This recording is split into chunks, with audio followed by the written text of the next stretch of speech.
Hey, how you doing there again, folks? Me again, of course, Brandon Wenzel. Come back at you. Another offering off my sampler platter.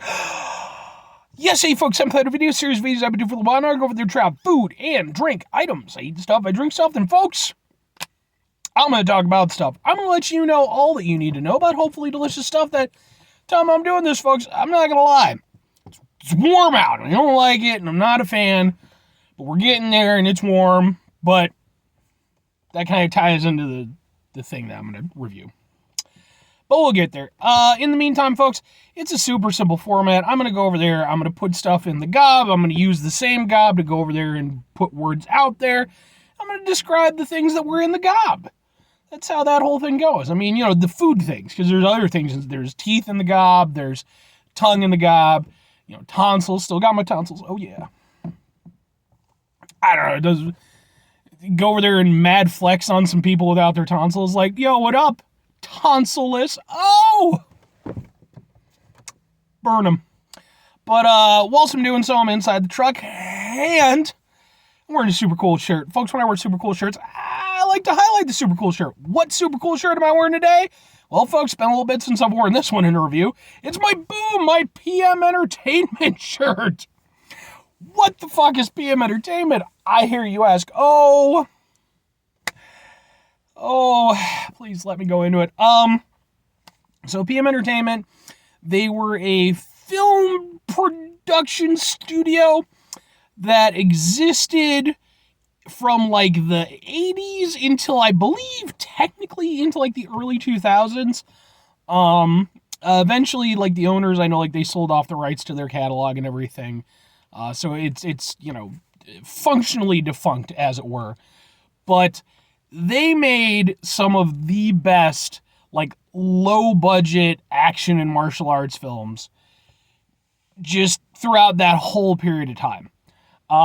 That was, like, their bread and butter. And they just went over there, they worked with pretty much everybody at that point in time who was kind of under a certain level. Like, they weren't going to be working with, like, Van Damme. You know, they weren't going to be working with Seagal, thankfully. But, you know, you get Don the Dragon Wilson, Gary Daniels. They were one of the studios that picked up on, like, the karate and kickboxing craze that was going on, and they just fucking ran with it. And the thing is, they actually made really solid movies. Like, you know, low budget back then was, like, way better, typically, than low budget now. Just because you could go over there and you could stretch the money a lot further. It's just increasingly become really difficult to be able to put on, you know, that level of stuff with limited funding. But, and they just, man, they worked with some of the best people in the industry. You know, Jeff Wincott, Ian Jacklin, like, kickboxing champions, and, like, it's just, I fucking love it, man. That's my bread and butter.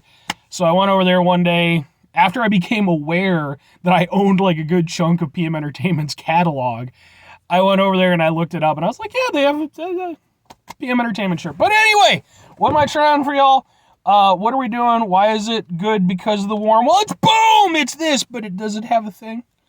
It doesn't have a thing. It's from Culver. It's from Culver's. Yeah, I'm surprised there's not a thing. This is their lemon ice smoothie. I decided to hop over to Culver's today because it's been a little bit since I had a burger, and I'm like, damn it, I need a burger.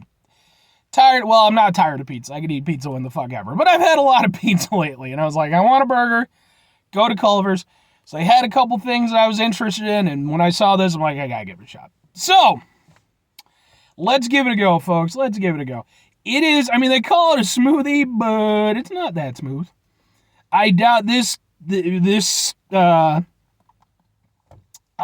words, Brandon, words. This straw here, that's purely ceremonial. And I want to get this out of the way first because, like, it's warm, so I don't want it to melt too much. Let's give it a go.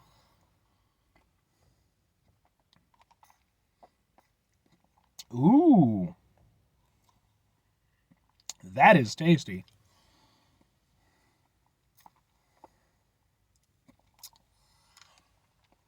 I was interested to see, I was interested to see like how the lemon ice aspect was going to come into play.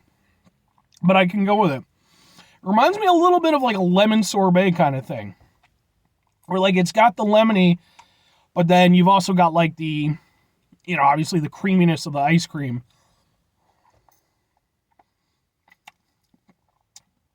Yeah, but you still get a nice little tanginess from the lemon. Obviously, it's not going to be particularly tart, but, it's that great mix of tangy and sweet. A little bit like, like an orange creamsicle kind of thing, except replace the orange with lemon. That is really good.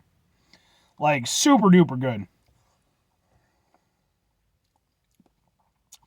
Every now and again, you hit a pocket where the lemon is stronger and it gives you like this really nice burst of flavor. And it's kind of, it makes it lightens the drink and it makes it feel a little bit refreshing. Which, considering, it's, fucking ice cream based, or I guess technically it's like frozen custard based. You don't typically think of that as being like a refreshing type of beverage. Even though it's not really a beverage at this point. But that little citrus kick that you get, that's really nice.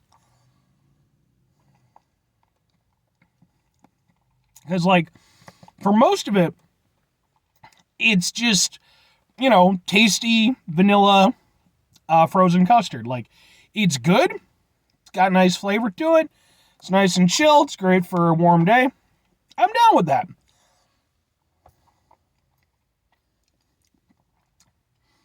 But when you're about 2/3 of the way through, that's when you go over there and you get hit with that lemon. And the lemon is super good. And it does have, like, it doesn't taste, I'm trying to think of a good way to put it. It is evocative of like a lemon ice. Like, I don't think they use actual lemon ice for it. It's, probably some sort of flavoring. But, like, it doesn't feel like the same thing as just like a lemonade or something like that. It does actually, like, if you've ever had lemon ice, like, it definitely has a very specific lemon flavor to it. And I feel like this actually does a really good job of capturing that, just for a second or two. And then it, fades out. Yeah, I'm a big, big fan of that. My only grievance, I guess, is just the fact that they call it a smoothie and they give you a straw. But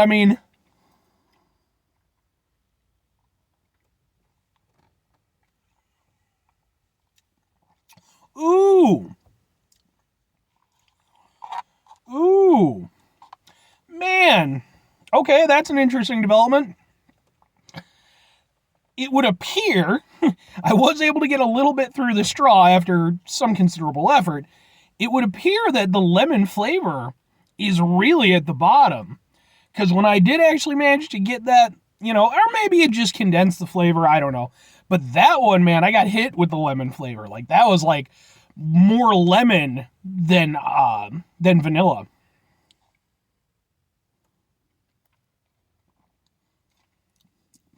Oh, that's fucking delicious. Yeah. Then, that's when you get the tanginess of the lemon. Yeah, that's when it can really stand out. You get that lemon ice flavor really nicely.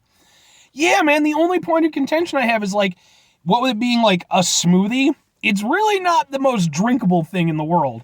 Which is a little bit of a shame now that I've actually gone over there and used it as a, drinking a beverage, as it were. Because, man, like, that's even better. Like, I really like that. With the spoon, like, I think you're getting more of the ice cream. Like, with the straw, I think you're getting more of the liquid. So that's really good, though. That's really good. 2 questions have to be asked. Would I get it again? Would I recommend it? Yes, and absolutely.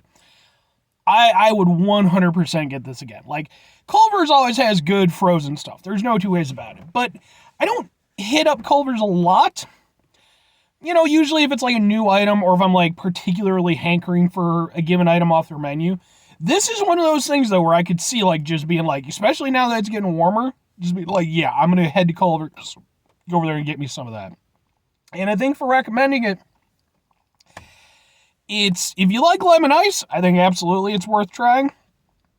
Again, it's not the most drinkable thing in the world, but in terms of flavor, in terms of the overall experience, it's tasty, it's a little bit refreshing, it's a little bit tangy. It's really nice. But anyway, 5 things before I get out of here. Have yourself a great rest of your day, spectacular rest of the week, monumental rest of the month, stupendous rest of your folks. You can go over there and have yourselves a truly lemon ice-tastic rest of your life. Because, folks, proper lemon ice, man. Oh, man. On a hot summer's day, that'll take you back, folks. That'll take you back. Final 2 things. Number 1, try to bring some positivity in your world. It's not always possible. It is, however, always appreciated. But we do if you can't do it all the time. I know I can't do it all the time. Here's what you're going to do, folks. You're going to try not to be an asshole. Now, folks, it's not always the easiest thing in the world to do. Trust me. I know it's not. I wish it was. It's not. It's important, though, when we run into stressful, frustrating situations. I like to call them asshole-inducing situations. We go over there, take a step back, try to mitigate the level of assholishness in our lives, hopefully do better for ourselves and for those around us. Very final thing, folks, do the thing, whatever the thing is for you. That's what I want you to go out and do. Folks, maybe you're going to go over there, maybe you're going to go to Culver's and you're going to get yourself a lemon ice smoothie, as I have done today. And maybe you're going to go over there, maybe you're going to try to drink it, but like it's just too thick, right? You just can't get it. But you're determined, you're bound, set, and determined. So you're sucking on it, trying to get it. But then you just can't quite get it, and it gets that reverse suction. It goes over there, pulls you into the straw, and goes over there, and you just get pulled in. It turns out there's like this whole other like crazy dimension on the other side of the straw, and maybe there's kangaroo people there. Anybody else remember the movie Warriors of Virtue? I sure did. Did you know that they made a sequel without the kangaroo costumes? Ha ha ha! They did. Or conversely, because that seems unlikely, it didn't even happen in the original movie. I won't explain what, but maybe go watch Warriors of Virtue or not. Bye.